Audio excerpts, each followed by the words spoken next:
Hello বন্ধুরা, iqbd.org পক্ষ থেকে তোমাদের সবাইকে শুভেচ্ছা জানাচ্ছি। বন্ধুরা, বাংলা সাহিত্যের আজকে আমি তোমাদেরকে রবীন্দ্র পরবর্তী উপন্যাস সম্পর্কে বলবো। আর রবীন্দ্র পরবর্তী উপন্যাস মানেই তারাশঙ্কর বন্দ্যোপাধ্যায়, সদুল্লাহ কায়সার সহ আরও অনেকেই। বন্ধুরা, এখন আজকে আমি তোমাদেরকে বলবো তারাশঙ্কর বন্দ্যোপাধ্যায় সম্পর্কে। বন্ধুরা, চলো আমরা জেনে নিই তারাশঙ্কর বন্দ্যোপাধ্যায় কে ছিলেন। তারাশঙ্কর বন্দ্যোপাধ্যায় একজন কথা সাহিত্যিক এবং রাজনীতিবিদ ছিলেন। তিনি 1898 সালের 23 জুলাই পশ্চিমবঙ্গের বীরভূম জেলার লাভপুর গ্রামে এক জমিদার বংশে তার জন্ম। বাল্যকালে তিনি পিতাকে হারিয়ে মা এবং বিধবা পিসিমার আদর যত্নে লালিত পালিত হন। 1916 সালে স্বগ্রামের যাদবলাল উচ্চ বিদ্যালয় থেকে এন্ট্রান্স পাশ করেন এবং পরবর্তীতে কলকাতার সেন্ট জেভিয়ার্স কলেজে আইএ শ্রেণীতে ভর্তি হন। সে সময় মহাত্মা গান্ধীর অসহযোগ আন্দোলন চলছিল। সেই আন্দোলনে যোগ দিয়ে তিনি 1921 সালে অন্তরীণ থাকেন 1 বছর। ফলে তার শিক্ষা জীবনের এখানেই সমাপ্তি ঘটে। পরে অবশ্য তিনি পুরোপুরিভাবে কংগ্রেসের রাজনীতির সঙ্গে যুক্ত হয়ে পড়েন এবং আইন অমান্য আন্দোলনে অংশগ্রহণ করে আবার 1 বছর কারাবরণ করেন 1930 সালে। বন্ধুরা, তারপরে তিনি কারামুক্তি লাভ করেন এবং কিছুকাল গ্রামে কাটিয়ে 1940 সালে তিনি স্থায়ীভাবে কলকাতার বাসিন্দা হন এবং সাহিত্য চর্চায় মনোনিবেশ করেন। বন্ধুরা, তাহলে তোমরা জানতে পারলে যে তারাশঙ্কর বন্দ্যোপাধ্যায় মূলত ইনি কথা সাহিত্যিক এবং রাজনীতিবিদ। বন্ধুরা, চলো তার সাহিত্য কর্ম সম্পর্কে জেনে নিই। তার প্রথম গল্প রসকলি, আবার বলি বন্ধু, তার প্রথম গল্প রসকলি তখন বিখ্যাত পত্রিকা কল্লোলে প্রকাশিত হয়েছিল। এছাড়া তার কালিকলম, বঙ্গশ্রী, শনিবারের চিঠি, প্রবাসী, পরিচয় প্রভৃতি প্রথম শ্রেণীর পত্রপত্রিকায় লেখা প্রকাশিত হয়েছিল। বন্ধুরা, কোন কোন পত্রপত্রিকায়? কালিকলম, বঙ্গশ্রী, শনিবারের চিঠি, প্রবাসী, পরিচয় প্রমুখ পত্রপত্রিকায় তার লেখা প্রকাশিত হয়েছিল। এরপরেও তিনি রাজনীতি থেকে একেবারে বিচ্ছিন্ন হননি। তিনি ইউনিয়ন বোর্ডের প্রেসিডেন্ট নির্বাচিত হন। পরবর্তীতে তিনি পশ্চিমবঙ্গের বিধানসভার নির্বাচিত সদস্য হিসেবে 8 বছর দায়িত্ব পালন করেন। কর্মজীবনে তিনি কিছুকাল কলকাতার কয়লার ব্যবসা এবং কিছুকাল কানপুরে চাকরি করেন। 1970 সালে তিনি বঙ্গীয় সাহিত্য পরিষদের সভাপতি নির্বাচিত হন। প্রথম জীবনে তিনি কিছু কবিতা লিখলেও কথা সাহিত্যিক হিসেবে তারাশঙ্করের অনেক খ্যাতি রয়েছে।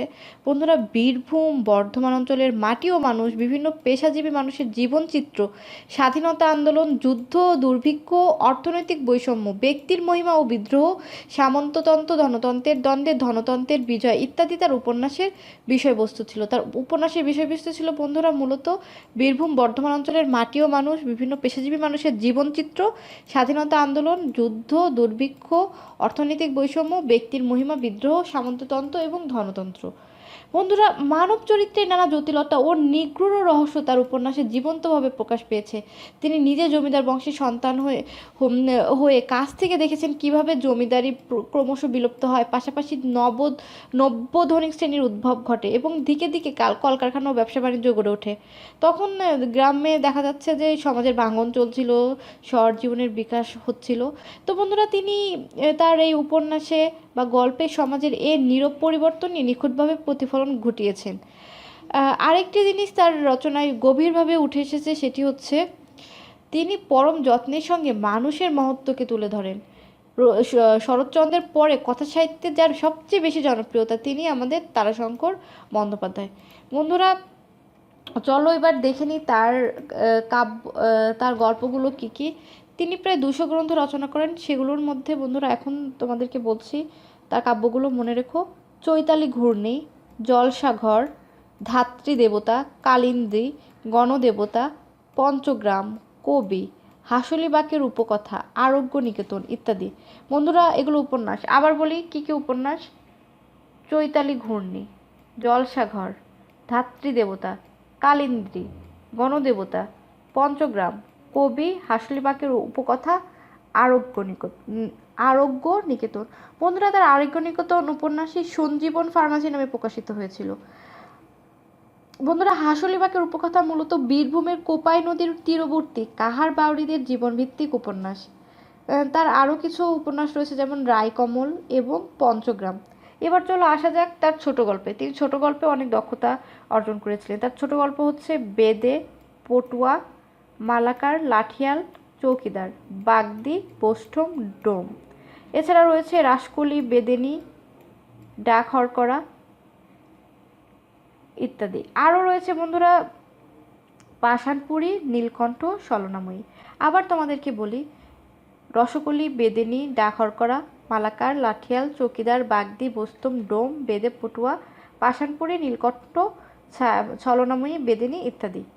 বন্ধুরা তারাশঙ্কের যে গল্প সংকলন রয়েছে 3 খণ্ডে সাহিত্য সংসদ কর্তৃক প্রকাশিত হয়েছে এবং তার 2 পুরুষ, কালিন্দী, আরণ্যনিকেতন ও জলসাঘর অবলম্বনে চলচ্চিত্রও নির্মিত হয়েছে। সাহিত্যকর্মের স্বীকৃতিস্বরূপ তিনি কলকাতা বিশ্ববিদ্যালয়ের সরস্মৃতি পুরস্কার, জগত্তারিণী স্বর্ণ পুরস্কার লাভ করেন। এছাড়া তিনি রবীন্দ্র পুরস্কার, সাহিত্য একাডেমি পুরস্কার, জ্ঞানপীঠ পুরস্কার এবং পদ্মশ্রী ও পদ্মভূষণ উপাধিতে ভূষিত হন। বন্ধুরা তার সম্মানজনক পুরস্কারগুলো আবার বলি: সরস্মৃতি পুরস্কার, জগত্তারিণী স্বর্ণপদক, রবীন্দ্র পুরস্কার, সাহিত্য একাডেমি পুরস্কার, জ্ঞানপীঠ পুরস্কার, পদ্মশ্রী, পদ্মভূষণ। পদ্মশ্রী পেয়েছিলেন 1962 সালে। তিনি 1971 সালের 14 সেপ্টেম্বর মৃত্যুবরণ করেন।